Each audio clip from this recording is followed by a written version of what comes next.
السلام عليكم ورحمة الله وبركاته.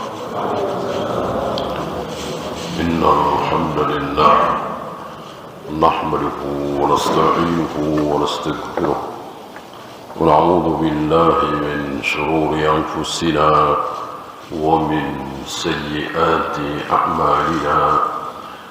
من يهده الله فلا مضل له ومن يضلل فلا هادي له. أشهد أن لا إله إلا الله وحده لا شريك له وأشهد أن محمدا عبده ورسوله وبعد. أيها الإخوة, 13 tahun lamanya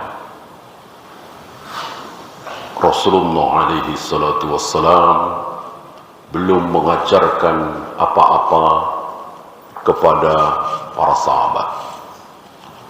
Salat belum, wudu belum, tayamum, azan, qomat, saum, tawaf, sa'i, haramnya khamr, haramnya riba, tidak ada.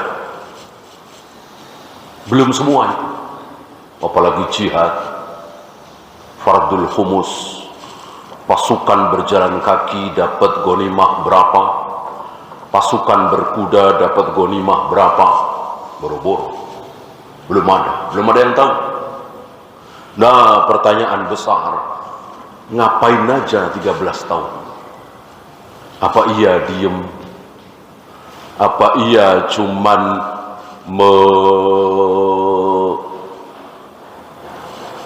promosikan, ya, aku nabi, aku rasul, titik, ya.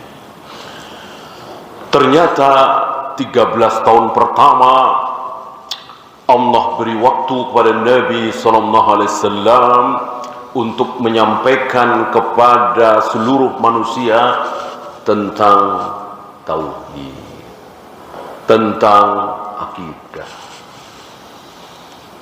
Betapa besarnya, betapa pentingnya akidah ini, sampai Allah berikan waktu 13 tahun.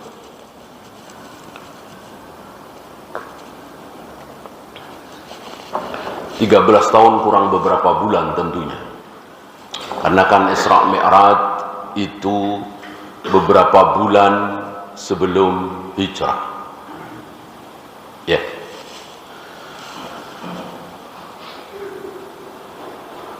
Padahal materi tauhid, antum bisa lihat sendiri ya, materi tauhid dari kitab tauhid, Kasyfus Syubhat, kemudian usul sunnah, syarhus sunnah, lum'atul i'tiqad. Tebel-tebel apa tipis? Tipis sekali. Tipis sekali. Qaulul Mufid agak tebel, ini tipis nih. Lum'atul i'tiqad agak tebel, itu syarahnya. Kalau belum disyarahkan, masih matan, masih isinya, tipiskan. Berarti materi tauhid itu banyak apa sedikit? Sedikit. Apalagi yang menyangkut tentang Allah. Nggak jauh dari Allah bersemayam di atas arsy. Allah menghadapkan wajahnya ke wajah orang yang sedang salat. Allah turun ke langit dunia setiap sepertiga malam. Allah membolak-balikkan hati manusia dengan 2 jarinya. Allah akan menggulung langit dengan tangan kanannya. Sedikit. Beda jauh dengan fikih. Antum tahu Al-Muhalla itu berjilid-jilid. Ibnu Hazm, Majmu' Syarah Muhadzab, luar biasa. Imam An-Nawawi, Al-Mughni, beliau juga ini materinya banyak, fikih. Ya bayangkan, dari mulai wudu, tayamum, salat, saum, zakat, haji, jihad, munakahah, muamalah, bagaimana jual beli dengan 2 harga, bagaimana sudah apa istilah kita, sudah transaksi dibalikin lagi. Sementara kedua belah pihak masih ada di situ. Boleh apa tidak? Ini khiyar namanya, ada 3. Banyak sekali materinya. Cuman 10 tahun. Cuman 10 tahun, ya kan? Sementara tentang tauhid yang materinya sangat sedikit malah 13 tahun. Berarti ada apa-apanya dengan tauhid ini, dengan akidah ini. Nggak mungkin bisa disamakan. Semakin banyak penyebutan di dalam Al-Quran, di dalam Sunnah, maka itu semakin besar. Maka sholat misalnya yang jauh lebih besar dari saum, dari zakat, dari haji, lihat saja di Al-Quran paling banyak disebut tentang sholat, gitu ya.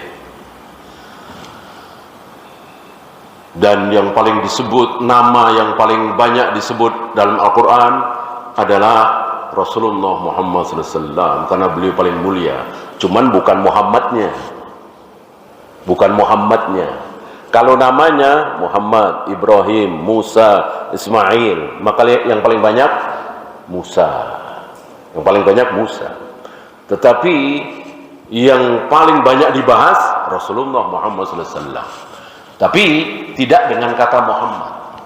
Kadang Nabi, kadang Rasulullah, kadang huwa, kadang hu, gitu. Kadang ka.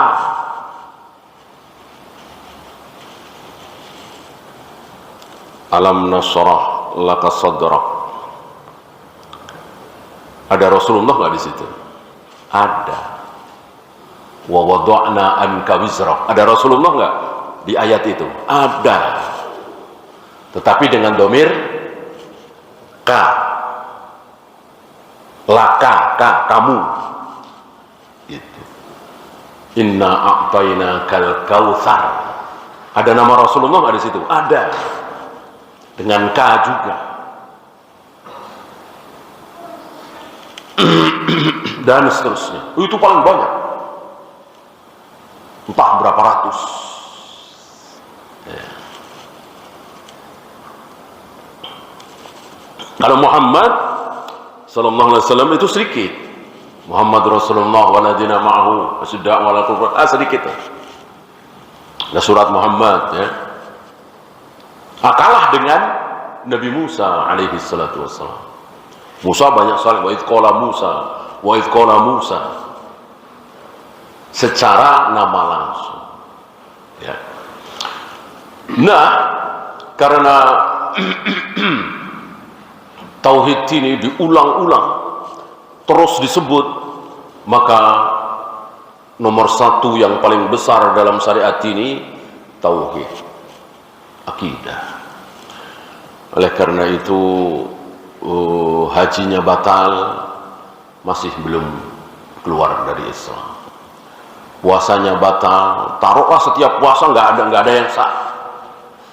Ya mungkin dia saking jahilnya ya, sahur habis subuh misalnya, yang jelas nggak sah ya.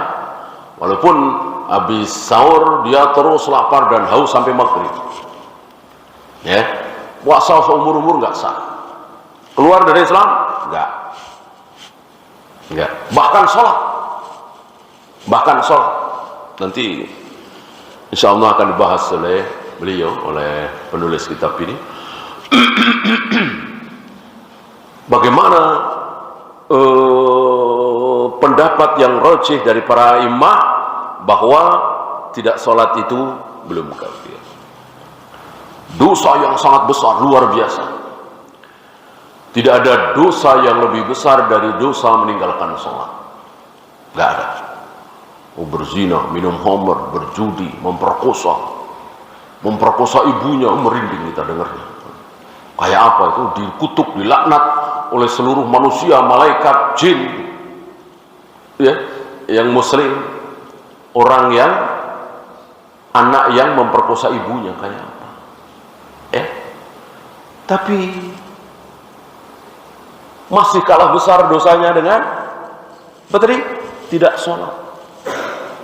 Masih kalah besar.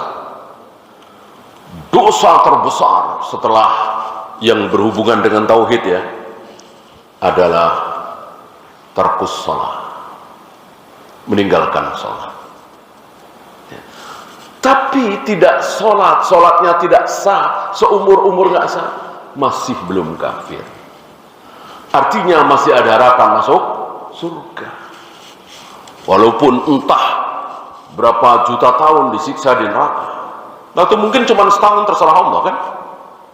Terserah Allah. Atau kalau Allah mau ampuni, terserah juga. Ingat hadis di toko. Nggak punya apa-apa nih ya. Nggak punya sholat, nggak punya saum, nggak punya zakat, nggak punya haji, jihad, apalagi.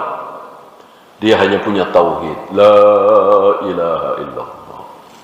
Nah lihat, sholat yang begitu besar, yang insya Allah kita takut sekali untuk meninggalkan sholat, masih belum kafir. Ya. Tapi rusaknya tauhid, batalnya tauhid, sudah kafir. Sudah kekal di neraka selama-lamanya. Walaupun gak ada yang tahu. Gak ada yang tahu. Dia meyakini bahwa rizki yang saya terima ini itu dari nenek moyang yang sudah mati, misalnya.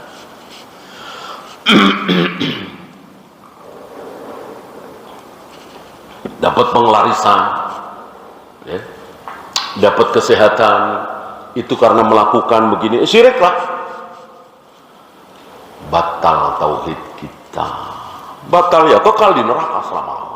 Kan mengerikan sekali, mengerikan sekali. Menolak sifat-sifat Allah, menolak nama-nama Allah, ini jauh lebih besar dosanya daripada tidak sholat. Nah, terancam kafir. Nah, dalam rangka inilah insyaallah akan kita bahas sebuah kitab lama yang ditulis oleh seorang imam besar, Ibnu Qudamah. Beliau namakan kitab beliau ini dengan Lum'atul I'tiqad. Ma'ruf kitab ini.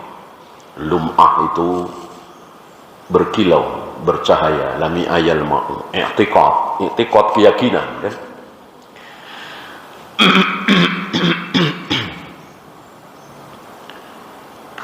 Insyaallah di kitab ini nanti akan dibahas oleh beliau bagaimana tauhid, bagaimana akidah. Tentu di kitab ini tidak akan membahas tentang sholat, tentang saum, tentang zakat, tentang haji, muamalah dan seterusnya. Ya. Nah, pembahasan seperti itu percuma, ya kan? Kalau tauhidnya tidak beres, ya jelas percuma lah, ya kan? Sebagaimana percumanya fikihnya Abu Jahal, Abu Lahab, percuma. Abu Jahal, Abu Lahab tawaf apa tidak? Tawaf. Abu Jahal, Abu Lahab sa'i apa tidak? Sa'i. Abu Jahal, Abu Lahab menghormati bulan haram apa enggak? Iya. Bahwa di bulan haram tidak boleh menumpahkan darah, tidak boleh berkelahi.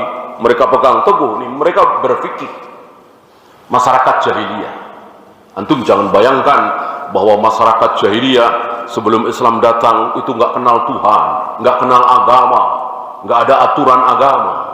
Salah.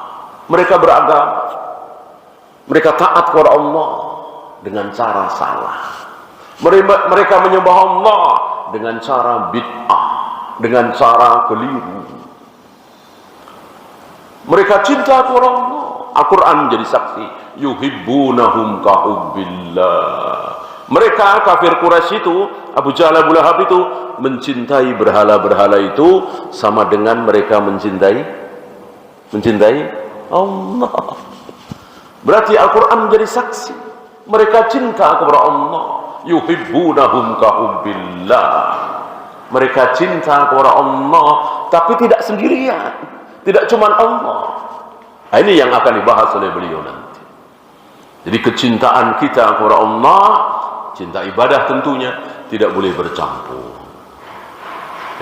Bagaimana kita cinta kepada anak, kepada istri, kepada suami, kepada guru, kepada teman? Itu bukan cinta ibadah. Itu bukan cinta ibadah, tentu boleh. Itu fitrah. Yang tidak boleh cinta ibadah. Gimana? Gemetar hatinya, khusyuk perasaannya ketika berada di atas kuburan keramat. Ini cinta ibadah. Ya. Kalau antum senang, bahagia di atas puncak sebuah gunung, menyaksikan pemandangan, ya, lalu meneteskan air mata, bersyukur diberi kesempatan oleh Allah bisa menyaksikan pemandangan yang luar biasa. Syirik apa tidak? Tidak. Jelas ini bukan cinta ubudiyah. Antum sudah bertahun-tahun menginginkan di puncak gunung itu, baru hari itu terlaksana. Antum senang sekali, terharu, menangis, senang. Syirik? Enggak. Yang syirik ketika antum terharu, antum bergetar hatinya, antum menangis saat berada di tempat keramat. Jelas nggak ada indah-indahnya. Kuburan-kuburan keramat nggak ada indah-indahnya, kayak gitu. Bukan suasana alam, gitu ya. Sementara tidak ada syariat yang memerintahkannya. Beda ketika antum menangis di Raudhah, kemudian di Hijr Ismail, antum terharu bisa sampai di depan Ka'bah, nggak nyangka, padahal cuman tukang ojek misalnya, bisa sholat di Masjid Nabawi, bahkan di Raudhah, padahal cuman buruh kasar misalnya. Tentu ini tidak syirik, karena ini ada syariat, ya kan? Disuruh mengunjungi itu.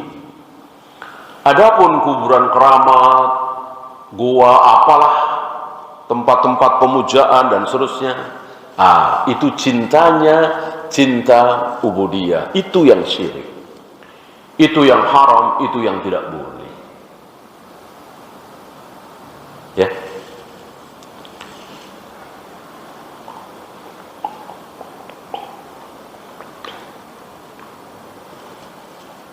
Ya, sebelum kita masuk ke kitab ini, kita sedikit bahas tentang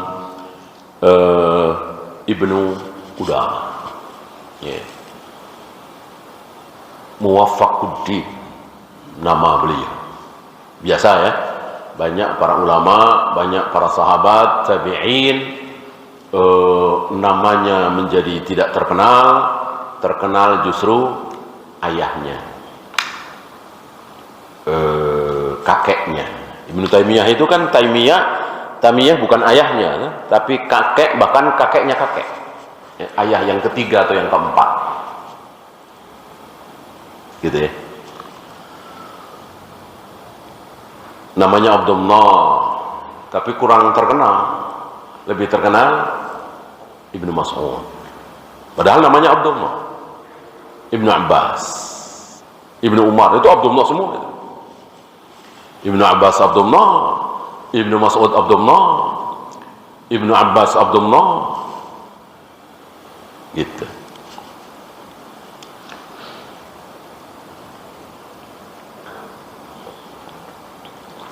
Namanya Muwaffaquddin. Dan sedikit tentang nama yang pakai din ini baru muncul ya 300-an, 400-an tahun setelah Nabi SAW, termasuk beliau. Artinya ketika Nabi hidup, bahkan sampai ke tabi'in, nggak ada nama-nama seperti Komaruddin, Syamsuddin, Muwaffaquddin, Nasiruddin, ya, nggak ada. Apalagi para nabi, para rasul, nggak ada ya. Nabi yang namanya Muslihuddin, nggak ada. Nama itu kan bagus, din, agama. Nasiruddin penolong agama, Syamsuddin mataharinya agama, Komaruddin bulannya agama, Najmuddin bintangnya agama. Tentu bagus, tapi tidak baik, tidak baik ya. Kalau baik, mulia, tentu sudah dicontohkan oleh para nabi, para rasul. Maka para nabi, para rasul itu yang luar biasa, hebat, nggak ada tandingannya, nggak ada manusia yang menandingi para nabi, para rasul. Mau 10, 20 Imam Syafi'i tidak bisa menandingi Nabi Musa, Nabi Harun, Nabi Yusa bin Nun, Nabi Zakaria, nabi yang tidak terkenal, ya. Karena para nabi, para rasul, manusia-manusia pilihan.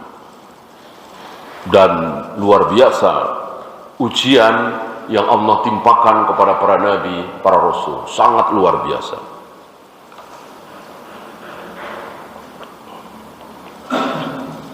Antum bayangkan saja, ambil contoh Nabi Musa. Ambil contoh Nabi Musa. Ya. Bawa pasukan Bani Israel. Ya. Ini setelah terbebas dari perbudakan Firaun. Firaun sudah binasa. Lalu Allah perintahkan, nggak punya negeri, nggak punya negeri. Nah, Allah menjanjikan negeri, ini negerimu. Sejahtera, makmur, kaya, insya Allah di negeri itu. Dengan harapan kaumnya Bani Israel mau diajak jihad dan pasti menang, nggak mungkin enggak. Masa Allah bohong? Gitu, pasti menang. Nah, diajaklah Bani Israel oleh Nabi Musa dan Nabi Harun untuk memerangi bangsa. Satu pun nggak ada yang mau. Kayak apa ya perasaannya aja? Kalau antum membayangkan jadi Nabi Musa, kayak apa perasaannya? Satu pun nggak ada yang mau. Bahkan keluar kata-kata kasar dari mulut mereka. Idhab anta wa rabbuk faqatilah inna hahuna qa'idun. Pergi saja kamu Musa, sama Tuhan Musa dan perang. Kami mau duduk-duduk di sini saja. Kayak apa rasanya? Ya. Ini satu di antara sekian puluh ujian yang Allah timpakan pada Nabi Musa alaihi salatu wassalam. Ya. Maka sekali lagi tidak mungkin ada manusia semulia para nabi, para rasul. Luar biasa. Tapi nabi-nabi itu namanya nggak ada hebat-hebatnya. Namanya sederhana, nggak ada mataharinya agama, bulannya agama, penolong agama, cahaya kebaikan, nurul khair, apalagi gudangnya ilmu. Nggak ada. Namanya nggak jauh dari Adam, Idris, Nuh, Hud, Ibrahim, Ismail, Ishak, Yakub. Apa artinya? Nggak ada artinya. Nama yang sangat sederhana. Begitu pula para sahabat manusia-manusia mulia. Dijamin masuk surga, gimana nggak mulia? Walaupun tidak semulia para nabi, para rasul. Namanya cuman Umar, Utsman, Zubair, Tolha, Bu Hurairah. Bahkan ada nama yang bagus, namanya Barrah. Barrah kan kebaikan. Wanita, Barrah ini wanita. Begitu dinikah oleh Nabi, Nabi nggak mau pakai nama Barrah, diganti oleh Nabi menjadi Zainab. Zainab artinya nggak ada artinya. Karena nama itu kita disuruh sederhana. Nggak kayak kita. Namanya luar biasa. Orangnya biasa-biasa aja. Baca Al-Quran aja belepetan. Subuh sering kesiangan. Namanya Komaruddin. Ya, bulannya agama, penolong agama. Subuh sering kesiangan. Jamaah ke masjid jarang. Nah, kita kebalik ini. Namanya luar biasa, orangnya biasa-biasa saja, cenderung buruk, cenderung maksiat. Para nabi, para rasul, para sahabat sederhana semua namanya. Gitu ya. Ini tentang nama beliau, Muwafaquddin. Beliau kan 540-an, 541 beliau lahir kan, sudah belakangan. Artinya sudah melewati zaman salaf. Zaman salaf itu berapa? Siapa? Sahabat, tabi'in, atba'ut tabi'in. Ini zaman salaf. Setelah atba'ut tabi'in selesai 220 hijrah kira-kira, udah bukan zaman salaf lagi. Ulama-ulamanya juga sudah bukan ulama salaf, tapi ulama khalaf. Gitu. Secara zaman. Adapun secara manhaj, secara pemahaman, secara akidah, ya sampai hari ini terus ada salaf. Sampai waktu yang dikehendaki oleh Allah. Hatta ya'tiya amrullah.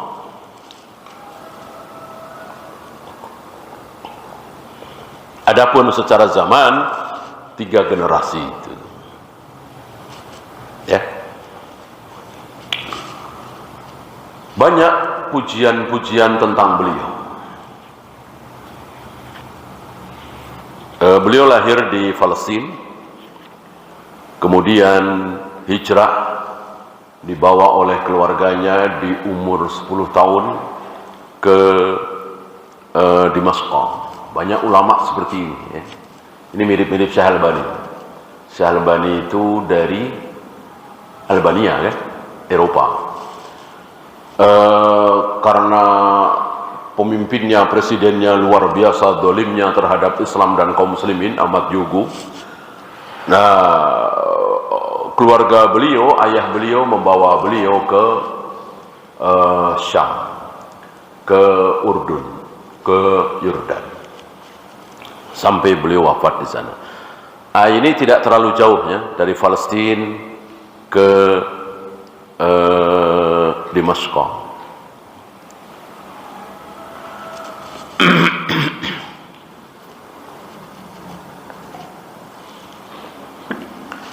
Saya tidak bacakan bagaimana pujian-pujian para ulama tentang beliau. Intinya beliau ulama yang luar biasa. Rata-rata mereka, para ulama ini di umur 10 tahun, 11 tahun, 12 tahun, ada yang 9 tahun sudah hafal Al-Quran. Untuk ini insya Allah sampai hari ini ada, bahkan banyak ya, di negeri kita, di Malaysia, di Saudi, di Mesir ya. Banyak usia-usia segitu ya, hafal Al-Quran.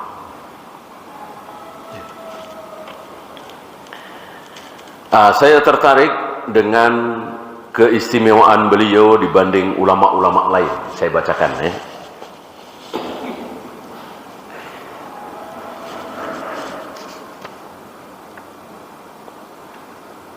Kana syabbaini muhtattaini yakni awwala dhuhuri sya'ri fi wajhaihima.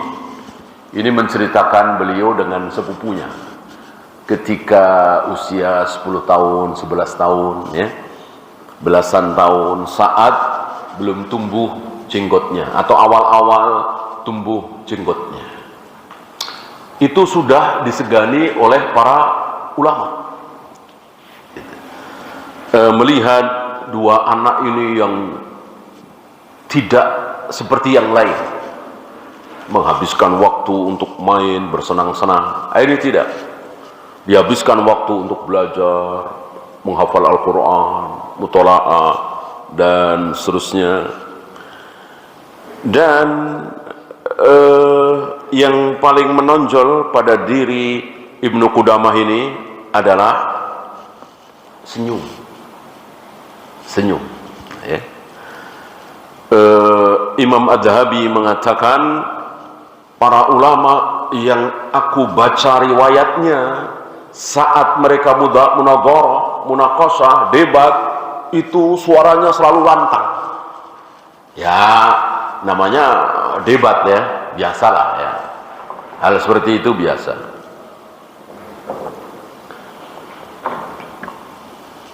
Bahkan Imam Syafi'i dengan Muhammad bin Bashar itu sampai saling teriak. Ada kadang-kadang gebrak meja.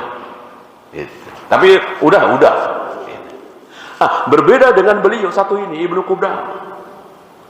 Ketika berdebat itu senyum, gitu. Selalu tersenyum, nyantai.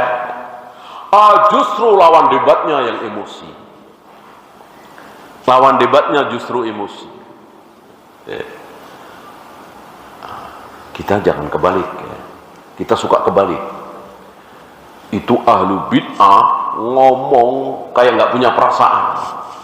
Bikin kita emosi, dianya senyum-senyum. Kitanya yang emosi. Dia caci maki sunnah, dia hina sunnah, kita emosi. Dianya senyum-senyum, ketawa-ketawa, gitu ya. Nah, kalau bisa dibalik. Nah, kalau kita punya ilmu, kita punya hujah, kita bantai bid'ah mereka dengan hujah argumen yang kuat. Sambil santai senyum, dia yang marah, gitu ya. Jangan terbalik. Banyak dari kita emosi.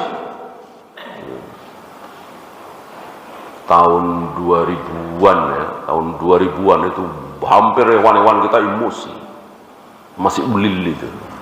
Karena ucapannya luar biasa. Ya. Nah, para asatidzah udah pertama jangan dengerin. Kalau dia ngomong jangan dengerin. Ya. Kalau kita sampaikan hujah, gimana membikin dia emosi. Emosi karena bid'ahnya terpatahkan oleh sunnah kita. Jangan kebalik.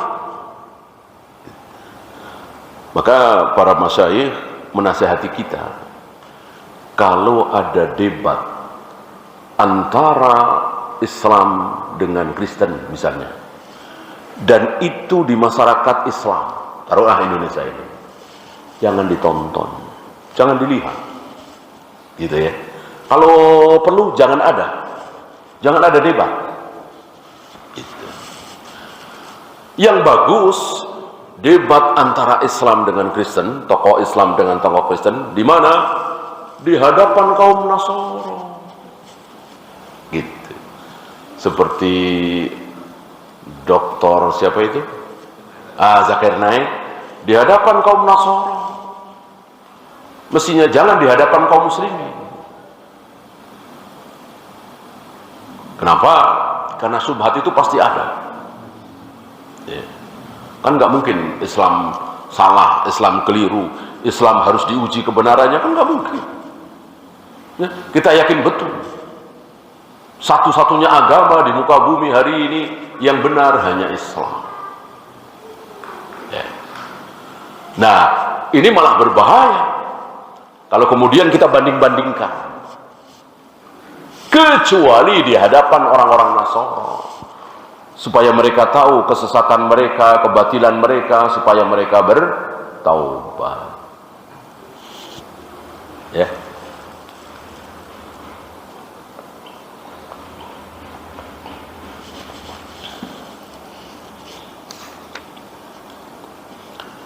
Kana al-muwaffaq la yunadiru ahadan illa wa huwa yatabassam. Ini kata beliau ya. Muwaffaq ini setiap bermunadharah, berdebat, munaqasyah selalu tersenyum. Ya. Salah satu sunnah barangkali yang mungkin harus kita perhatikan karena banyak dari kita kurang dalam sunnah satu ini. Bahkan sebagian asatidzah ya senyum.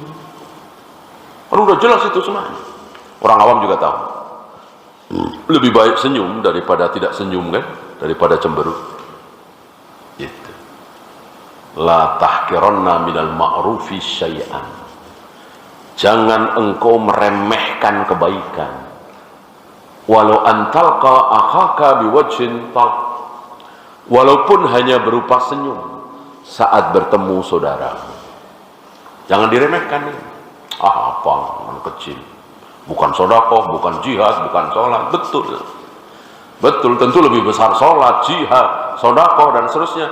Tapi ini kebaikan, tidak boleh diremehkan. Tidak boleh diremehkan. Kenapa? Amal yang besar-besar yang kita lakukan, pastikah diterima oleh Allah?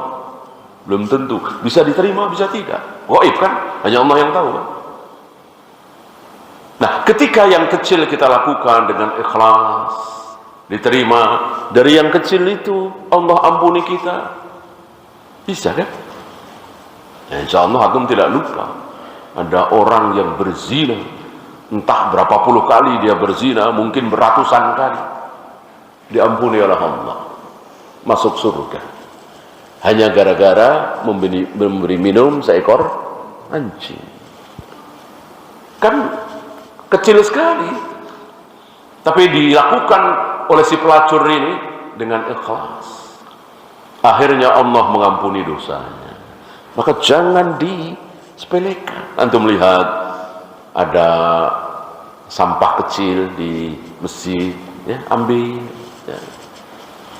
Antum masuk toilet, ya, kok kotor, licin. Sementara masih azan, ya kan? Qomat masih lama. Kebetulan ada sikat di situ. Daripada nanti ada orang tua jatuh, antum sikat-sikat sambil nunggu.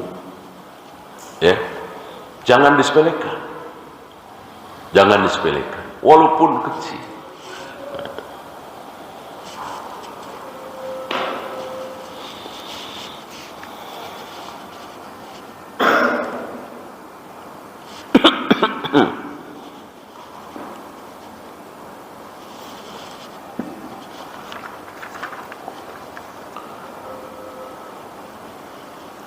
Ma dakhala Syam ba'dal Auza'i. Ini ucapan Ibnu Taimiyah.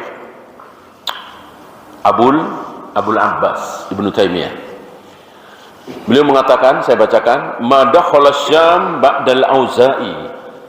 Setelah Imam Auza'i tidak ada yang masuk ke negeri Syam. Syam mana? Syam meliputi sekarang Palestina, Lebanon, Yordan, Damaskus, itu Syam. Ya.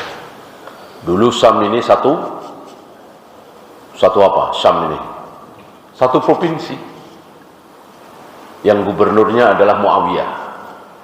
Itu di zaman Umar. Oh, sekarang Syam beberapa negara. Dulu cuma satu provinsi. Ya. Jadi secara letak, secara tempat, betapa kita banyak kekurangan hari ini dibanding dengan zaman dahulu. Ma dakhala Syam ba'dal Auza'i aqahu min asy-Syaikh Al-Muwaffaq rahimahullah. Ini ucapan Ibnu Taimiyah. Setelah Imam Auza'i tidak ada yang masuk ke negeri Syam yang lebih alim, yang lebih faqih, yang lebih dalam ilmu agamanya melebihi Asy-Syaikh Al-Muwaffaq. Ini kan berarti 200 tahun yang lalu, ya. Kira-kira kan Ibnu Taimiyah kira-kira tahun 700-an. Ini kan beliau tahun 500-an. Berarti selang 200 tahun. Ya. 200 tahun kurang, ya.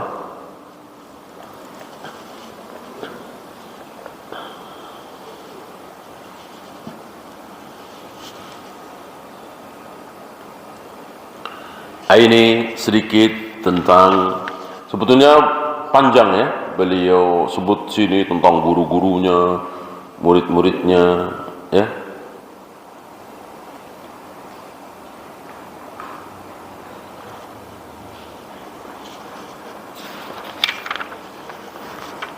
Kemudian beliau bawakan di sini nazam-nazam Ibnu Qudamah, bait-bait syair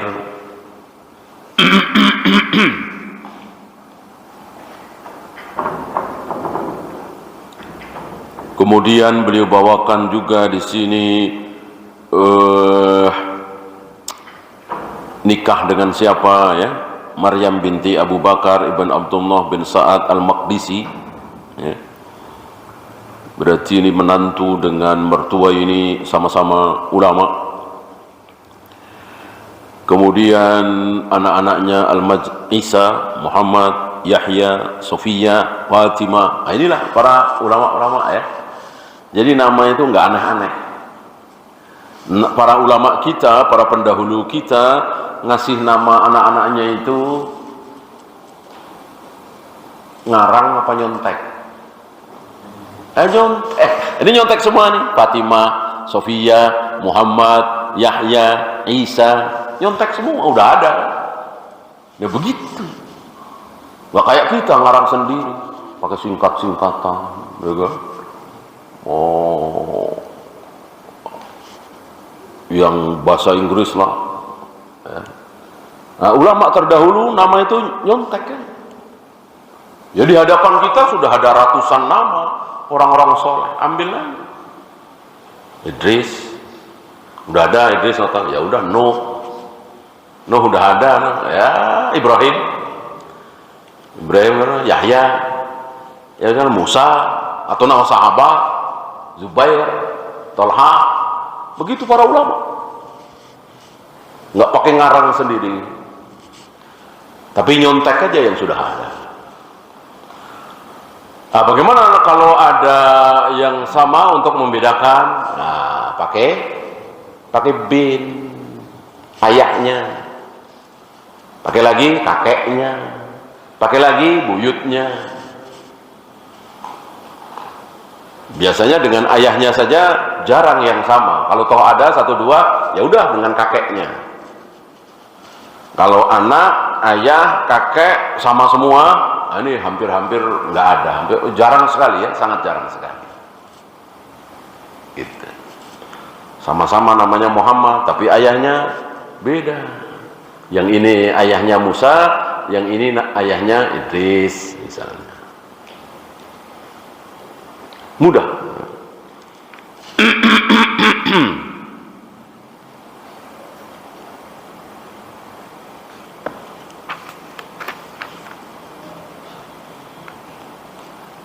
Kemudian nama-nama guru beliau ya disebutkan di sini. Yang pertama ayahnya Ahmad bin Muhammad bin Qudama al-Maqdisi, Abul Ma'ali Abdullah bin Abdurrahman bin Ahmad bin Ali bin Sabir as-Sulami. Begini, pakai bin. Salah satu keutamaan salaf kita, orang-orang salaf tahu. Kalau ayahnya jelas tahu ya, kakeknya, buyutnya, ayahnya buyut, kakeknya buyut. Bisa 5, 7, 8. Kita jangan. Ayah tahulah ya. Kakek udah mulai nih. Siapa nih? Apalagi nggak ketemu kan? Nggak diajarkan dari kecil. Memang anak kita nggak ketemu sama ayah kita. Tapi kasih tahu bahwa kakekmu atau ayahnya ayah itu namanya Musa misalnya. Musa ini ayahnya Ahmad misalnya, dihafal oleh anak kita ini. Nah, ini kebiasaan atau sunnah yang hilang dari kita. Ya kita termasuk kurban ya kan. Oleh orang tua kita tidak dikasih tahu nama buyut kita siapa, hanya kita juga nggak tahu. Kalau di Arab sana dan itu sesuai sunnah sampai ke 6, ke 7, ke 8. Bahkan Rasulullah alaihi salatu wassalam, tentu ini wahyu ya, tahu sampai Nabi Ibrahim, sampai Nabi Ismail, sampai Nabi Ibrahim ya. Dan ini tidak untuk sombong-sombongan, dan ini bukan untuk kebanggaan, tapi sebagai sunnah saja. Apalagi kemudian menomorduakan amal, menomorduakan akhlak, menomor satukan nasab. Wah, ini jahiliyah. Ini jahiliyah. Akhlaknya ancur-ancuran, ngomongnya kasar, caci maki, lalu mengandalkan saya cucu Rasulullah sallallahu alaihi wasallam. Ini buruk seburuk-buruknya. Buruk seburuk-buruknya. Apalagi nasabnya curang. Nasabnya ada yang curang, ya. Kan bapak, kakek, bin fulan, bin fulan, bin fulan, bulan. Begitu sampai bin Hasan. Nah, Hasan mestinya kan bin Ali. Ini bin dibelokkan bin Fatimah. Kan aneh ya? Nah, Fatimah baru, Fatimah ya tentu Rasulullah sallallahu alaihi wasallam. Ya mestinya kalau jujur ya terus bin Hasan, bin Ali, bin Abi Thalib. Abu Thalib kafir. Ya. Artinya nasab itu tidak boleh dibangga-banggakan. Salah satu sifat jahiliyah begitu, membangga-banggakan nasab, ya, merendahkan nasab orang lain. Antum harus ingat, ada seorang nabi yang nasabnya itu buruk. Gimana nggak buruk? Bapaknya kafir, kan buruk banget ya secara nasab. Bapaknya kafir, tukang bikin patung disembah, kan buruk sekali. Ternyata beliau manusia termulia nomor 2 di muka bumi. Nabi Ibrahim, Khalilullah, Khalilur Rahman, Abul Anbiya, bapaknya para nabi, para rasul. Nggak ada nabi rasul yang bukan anak beliau, yang bukan keturunan beliau. Seluruh para nabi, para rasul, entah berapa ribu setelah beliau tentunya, adalah keturunan beliau. Ya. Jadi seluruh nabi setelah beliau ketika ditarik ke atas pasti ke beliau, ke Ibrahim alaihissalatu wassalam. Bapaknya kafir, gitu ya. Nah, sementara ada seorang nabi, rasul, bahkan rasul pertama di muka bumi, punya anaknya kafir, gitu. Maka membangga-banggakan sebagai zuriyah nabi, keturunan nabi, pasti baik, jelas keliru. Apa bedanya Nabi Muhammad dengan Nabi Nuh? Sama-sama nabi, sama-sama rasul. Jika Nabi Nuh anaknya ada yang kafir, untuk mengatakan anaknya Nabi Muhammad nggak mungkin ada yang kafir, nggak mungkin ada yang salah, harus bawa dalil, harus ada dalil, gitu ya. Ketika para nabi, para rasul dapat rampasan perang, ghanimah harus dibakar. Nabi Muhammad juga harus dibakar sama, tapi kan ada dalil. Boleh diambil, boleh dimanfaatkan, jelas ada dalil. 5 kehususan Nabi Muhammad SAW dibanding dengan nabi-nabi yang lain, gitu ya. Kalau tidak ada dalil, ya sama. Maka sekali lagi, membanggakan nasab, mendewa-dewakan ansab, ini perbuatan jahiliyah.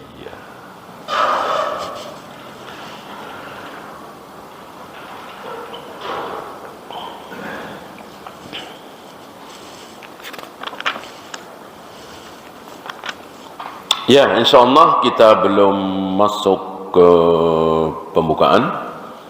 Kita baru sedikit mengenal tentang beliau, Ibnu Qudamah, yang banyak sekali dipuji oleh para ulama.